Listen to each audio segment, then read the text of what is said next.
警察看着我，语气平静。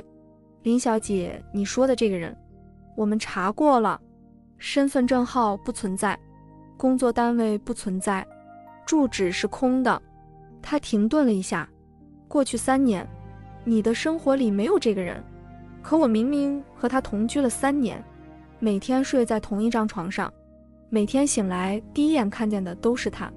他叫周怀，他说他爱我。我第一次觉得不对劲，是在他消失的第7天。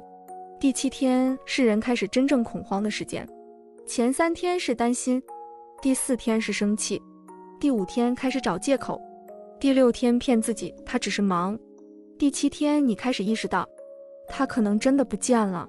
周怀失联了，电话关机，微信停在对方正在输入那一刻，再也没有下文。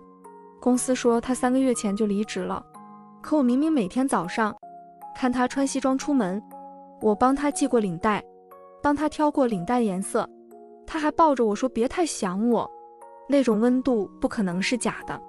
我报了警，然后就有了开头那段对话。你再想想，警察翻着系统记录，也许是网恋，不是。我几乎吼出来，他住我家，邻居见过他。警察抬头，我们问过了，邻居说你一直一个人住。那一瞬间我后背发凉。监控呢？电梯监控3年来，只有你一个人进出。他说话时没有恶意，可每个字都像钉子。回到家，我站在玄关很久，钥匙还插在门上，我却不敢进去。屋子内安静的诡异，那种安静不是没有声音，而是没有回应。我下意识喊了一声周怀，没有人答应。客厅里沙发还是昨晚的样子，茶几上2只水杯，一只我的，一只他的。我走过去摸了一下，是凉的，可杯沿有唇印。如果它不存在，那这印子是谁留下的？我冲进卧室，衣柜里他的衣服还在，衬衫整齐挂着，黑色连帽衫搭在椅背上。我抱住那件衣服，鼻尖贴上去，有他常用的洗衣液味道，还有一点淡淡的烟草味。不是幻觉，绝对不是。我打开手机相册，旅行、跨年、生日，他抱着我，我在他怀里笑。可当我点开其中一张放大，血液瞬间倒流。照片里我在笑，但我旁边是空气。我不信邪，连着点开10几张，全是一样。我笑得幸福，身边却空着，像一个疯子的自拍。我开始怀疑自己，是不是精神出问题？是不是我虚构了一个人？是不是这3年我都在自导自演？可冰箱里有他爱喝的无糖可乐，鞋柜里有一双磨旧的男士运动鞋，浴室里2条毛巾，枕头一边塌陷得更深，那是他睡的位置。我躺上去，伸手摸旁边，空的，冷的。第10天，我接到一个陌生电话，你在找周怀？男人声音低沉，你是谁？他以前的同事，想见面吗？咖啡馆里，男人40岁左右，神情冷静。周怀这个名字是假的。我手一抖，他真正的身份3年前就死了。他递给我一张旧报纸，3年前金融诈骗案，主犯周怀卷走上亿资金，跳海自杀，尸体未找到。照片里是他，年轻一点，但眉眼一模一样。那双眼睛，我闭着眼都认得。他接近你不是偶然。男人说，你3年前继承遗产对吗？我心脏猛地一跳。那年外婆去世，我拿到一笔钱，金额不算巨额，但足够投资。那一年我刚认识周怀，是他教我理财，教我看走势，陪我熬夜研究项目。他说钱是安全感，我信了，也信他。你账户里有一笔钱。男人说1个月前被转走了。我浑身发冷。多少？全部。我疯了一样回家查账，真的，1分钱不剩。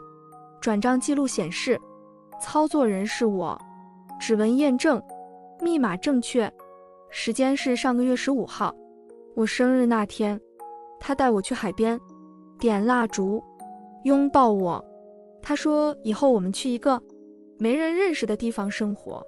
那晚我喝多了，他说帮我保管手机，我跌坐在地上。3年，整整3年，原来是潜伏，原来从一开始，我就是计划的一部分。我在床底下找到一个铁盒，那是他从不让我碰的。我撬开，里面只有1枚戒指和1张纸。对不起，但这3年不全是假的。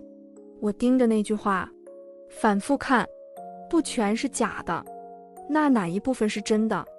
他在厨房煮面是真的，在我发烧时守着我是真的，在我失眠时抱着我说别怕是真的。2周后，警方通知我，在临市抓到一个持假身份的男人，让我去认人。审讯室外，我手指冰凉，门开，他被带出来，胡子拉碴，憔悴不堪。是他，他抬头看到我，眼睛红了。为什么？我问。他沉默很久。刚开始是为了钱，后来呢？后来我想停，可停不下来。那些人盯着我，也盯上你。钱我没动，在海外冻结账户，密码是你生日。那爱呢？我声音发抖。爱也是骗的吗？他看着我，眼里有我熟悉的温柔。如果是骗，我不会留下戒指。我本来打算自首，把钱还给你，然后消失。我不想你知道我是谁。警方后来证实，钱确实被冻结，他确实准备自首，但被就同伙追踪，提前暴露。判决那天，他被带走前，只对我说一句：对不起。1年后，我收到监狱来信，如果有下辈子，我想用真的身份认识你。银行通知同时弹出，资金解冻，全部退回。备注写着嫁妆。我盯着那2个字，哭到无法呼吸。我以为故事结束了，直到3个月后，我接到一个陌生电话，林夏，声音低沉，熟悉。我心脏几乎停跳。你是谁？别挂，我没进监狱。那天被带走的不是我，是我安排的替身。真正想要我命的人还没出现。如果我进监狱，你会安全，可他们提前动手。你现在在哪？在你楼下。我冲到阳台，楼下路灯昏黄，一个男人站在阴影里，抬头，是他，真的他，不是照片，不是记忆。你到底是谁？我喊。他轻声说，林夏。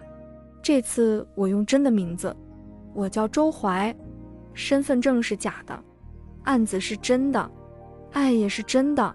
风吹过，我忽然不知道该往前一步还是退后一步，因为我终于明白，这3年不是我爱错了人，而是我爱上了一个活在悬崖边上的人。而现在他站在黑暗里，问我，你还愿意和我一起吗？故事到这里，不是骗局的结尾，是选择的开始。如果你也爱过一个不完美的人，点个订阅，下一段故事比这次更狠、更痛，也更真实。